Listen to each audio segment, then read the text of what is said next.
भाई 4 की 4 सीटें हम लोग जीत रहे हैं और जिस तरीके से एनडीए का कैडर में उत्साह देखने को मिल रहा है प्रधानमंत्री जी के नाम पर, स्वाभाविक है कि आज की तारीख में देश में अगर कोई एक कैडर एक्साइटेड है तो वो प्रधानमंत्री जी का ही कैडर है, एनडीए का ही कैडर है, जो विभिन्न तरीके की योजनाओं से लाभान्वित हैं। गरीब कल्याण की ऐसी योजना जिसपे उनका विश्वास है कि यही प्रधानमंत्री हैं जिन्होंने करोड़ों को गरीबी रेखा से बाहर निकाला और बाकी कई करोड़ों को गरीबी रेखा से बाहर निकाला जाएगा। तो ऐसे में वो कैडर एक्साइटेड होकर बाहर निकला है।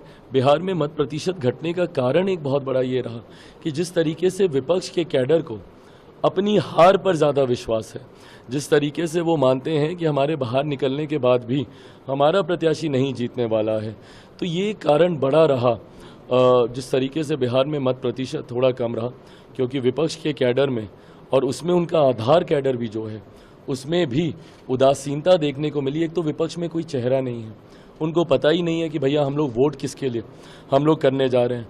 उस गठबंधन के इंडिया अलायंस महागठबंधन जो भी आप बोलिए, उनके घटक के कई बड़े नेता उन्होंने बिहार आना तक ज़रूरी नहीं समझा। Now give me a reason ना कि भाई क्यों कांग्रेस का कैडर औरंगाबाद में एक्साइट रहेगा या गया में रहेगा या जमुई में रहेगा या नवादा में रहेगा, क्यों एक्साइटेड रहेगा? उसने अपने किसी बड़े नेता को मंच पे देखा ही नहीं, बड़े राष्ट्रीय तो छोड़ दीजिए, प्रदेश के नेता को नहीं देखा। ऐसे में वाम दलों का कैडर क्यों एक्साइटेड रहेगा, क्यों वो बाहर निकलेगा?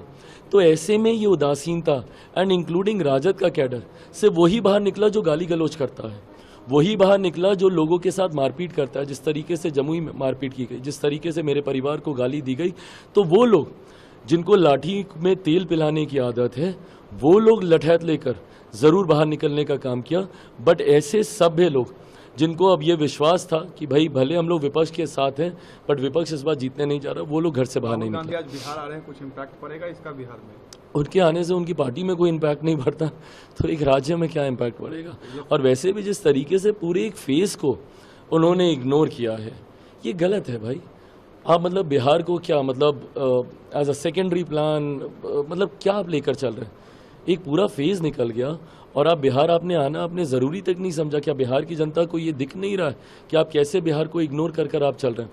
तो ऐसे में मुझे नहीं लगता उनके आने से कोई भी फर्क पड़ने वाला। प्राइम मिनिस्टर के 400 पार के टारगेट को डे 1 फ्लॉप शो बता दिया है। उन्होंने फ्लॉप शो बताते बताते खुद की अंतरात्मा की आवाज़ भी सुना दी है।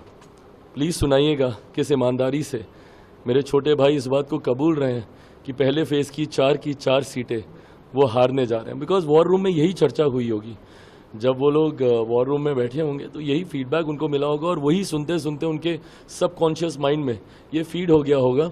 तो ऐसे में मुखौटा तो पहनना ही है। 14 में भी आपने पहना था ये दिखाते हुए 40 की 40 जीत रहे हैं, क्या हुआ? 19 में तो आपका दल खाता तक नहीं खोल पाया।